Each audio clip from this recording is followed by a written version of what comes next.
Hi everyone, welcome to my channel. And this is an interview segment where we are going to be interviewing different people and what they have been going through during COVID-19. And I have my best friend here, Miss Taylor Parentozzi, visiting us from the lovely town of Casey, South Carolina. Hi, Taylor. Hi. So, obviously, up here in New Jersey, the regulations for COVID are completely different down in South Carolina. So I just want to know, like, what were the state guidelines when COVID first hit back in South Carolina? So we obviously they dismissed the schools in March, but we didn't really go on a lockdown until the end of June because when you visited, no one was wearing masks, and that was the end of June. Yeah. And we didn't actually fully lock down and close places until the end of June. So schools were dismissed, but we still were working, going in stores. My job, we were wearing masks because of what was going on. And we did cut back on the patients that we were seeing just so that we didn't have that many people in the office.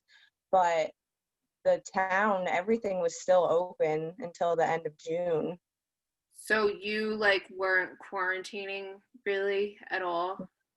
Not at all, not really. We could still go out to restaurants, no problem. They were having indoor seating, but towards the end of June, that's when it really started happening. Some businesses did close down when it first came in March, Hmm. but not like they closed at the end of June. That's when our lockdown was pretty secured, and they wanted to close down restaurants and like hair salons and nail salons, and I think they closed down for about a month, and then everything opened back up, but you had to wear masks inside and social distance, and it was a lot different once we started closing things down.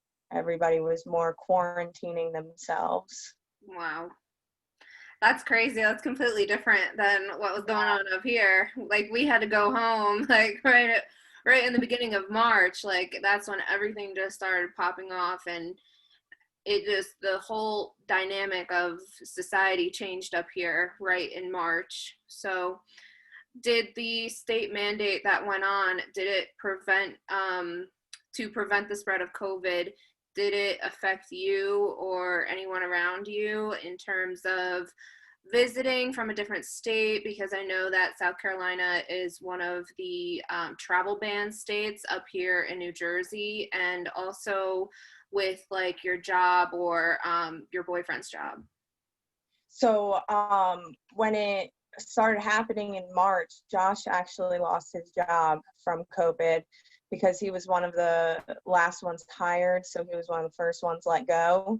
So he lost his job, and he was able to get on unemployment and get that extra, what was it, like 300 a week for unemployment. He got that as well. And then my family, actually, my dad couldn't come down to visit. The last time I saw him was January because his job's telling him he has to quarantine for 14 days if he comes down here and then goes back. So he's like, I can't take off that much time. So I haven't seen my dad since January. Wow. Um, I mean, I saw my family for vacation, but yeah, I mean, my hours got cut at work when it first happened. My hours were cut $20 each, 20 hours each paycheck. And then I'm lucky that none of my friends or family got the virus, Yeah. but we've all been trying to do our rights and making sure that everybody's okay. But my dad, since he worked in the city, he actually, his job, he's head HVAC of all the hospitals in the city, and they were looking for volunteers to help move bodies into refrigerated trucks because they didn't have enough room in the morgues. And my dad actually did that. He got in all the full PPE, everything, and he was helping them move the bodies. And Yeah, I remember you showing me that picture and I was like, oh my God, like this is crazy. Like it was chilling to see yeah, that picture of your dad literally like stalking bodies into a back of a truck. Like it was yeah. intense. So like you said your job you got cut back like 20 hours a week. So what is your job and can you give me some info on what your daily tasks are and how that changed when COVID hit? Yeah, so I'm a medical assistant and I work for like a internal medicine. So that's basically like your primary doctor that you go to, like if you're feeling sick or, you know, blood pressure medication, that kind of stuff. And at first, so I bring back patients and I go over their medication list. I'm basically the provider's like second hand, like I do everything for them. And you're frozen. Okay, so I am a medical assistant and I work for internal medicine. So that's basically your primary doctor. I'm basically like the doctor's right hand. Like I do everything that they need. I do injections, like all that kind of stuff. And when COVID first hit, we started doing this thing where patients would drive up to the front door to check in, and one of our check-in ladies would go outside, get their name, check them in, and then they would park and they would write down the description of their car. So I would have to go out to their cars, take their temperature, make sure they haven't been around anybody who's tested positive for COVID, hasn't traveled, because this was when traveling was one of the big things with COVID. Like if you recently traveled, it was like a big no-no, like you might have to go get COVID tested. Yeah. And then the temperature was a big thing too. So we were doing that, checking temperatures, and then we'd bring them inside. We actually set it up where we bring in the patients. There's a separate exit so that you don't cross in between patients. And we were only allowing one patient per provider in the office because we had 4 providers. So that meant 4 patients in the office at a time. And we did pretty well with it. Nobody that came into the office was tested positive for COVID.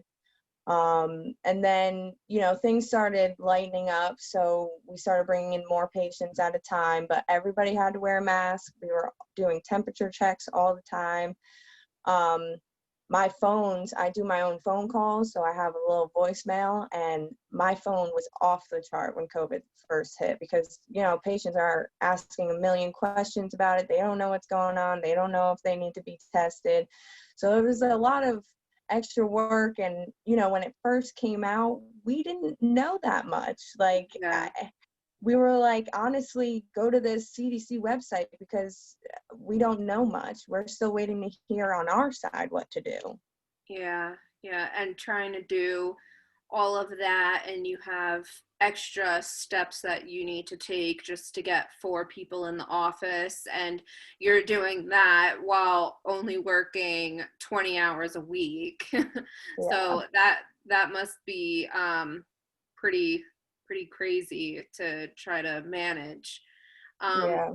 So do you did you have any concerns going to work every day when if the demographic that you serve is 65 and plus?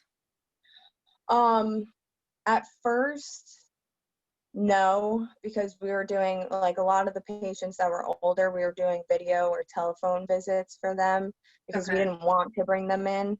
Yeah. Um, but then, you know, we started like, we have to start bringing patients in. They need blood work and everything. And that's when it kind of got a little scary just because we were bringing in a lot more patients than we were. And, you know, anybody could get it. Like Yeah. you could be in the store and just get it, you know? So it was a little scary, but I think we did all the right things for our office, because there were a bunch of other offices that their employees were coming back positive and they had to close down the office. We never closed. We stayed Wow. open the whole time, the whole time. Wow, that's crazy.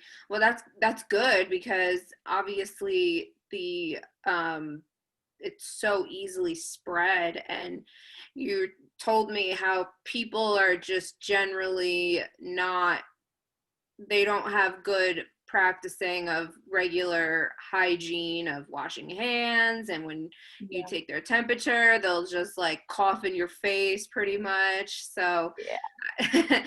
that's that's really good because a lot of people don't, they don't really have that type of general hygiene that, why do we have to put signs all over the place to tell you to wash your hands? Like Mhm. a 5-year-old knows that. Yeah. Yeah. um, so with all of this going on with your job and then Josh getting let go and getting your hours cut back, I'm sure it was a lot to handle. So what have you been doing the past few months just to stay positive? So I really got into plants.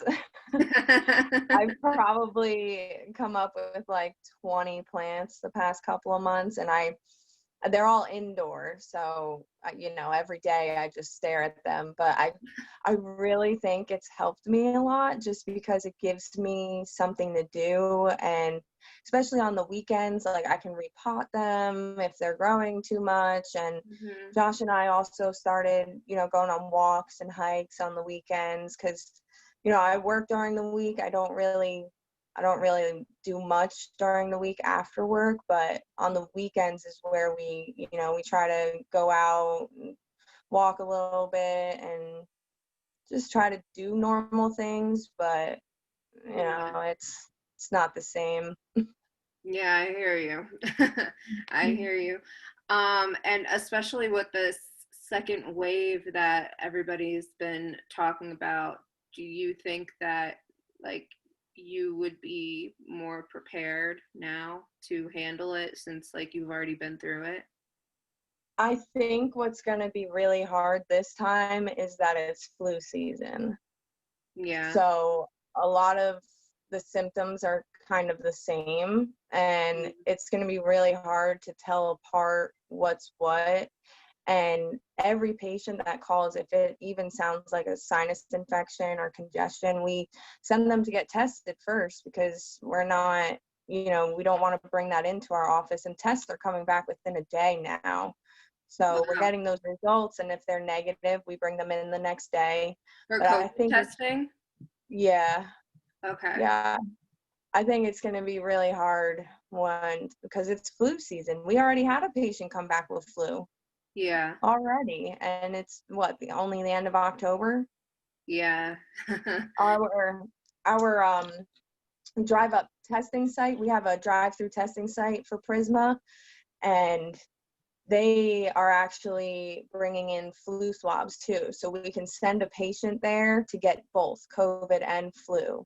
Because Mhm. I think when it first hit last year and all these flus were coming back negative, we thought about it way past that time, and we were like, they could have had COVID, and we had no idea that they had COVID. I Yeah. mean, who knows? I could have had COVID when it first came out too, and I had no idea. Yeah. Did have you been tested at all? No, I haven't been tested. Nobody in my office has come back positive. We have an in-house pharmacist, and she brings in college kids every month, different college kids every month, to follow her around.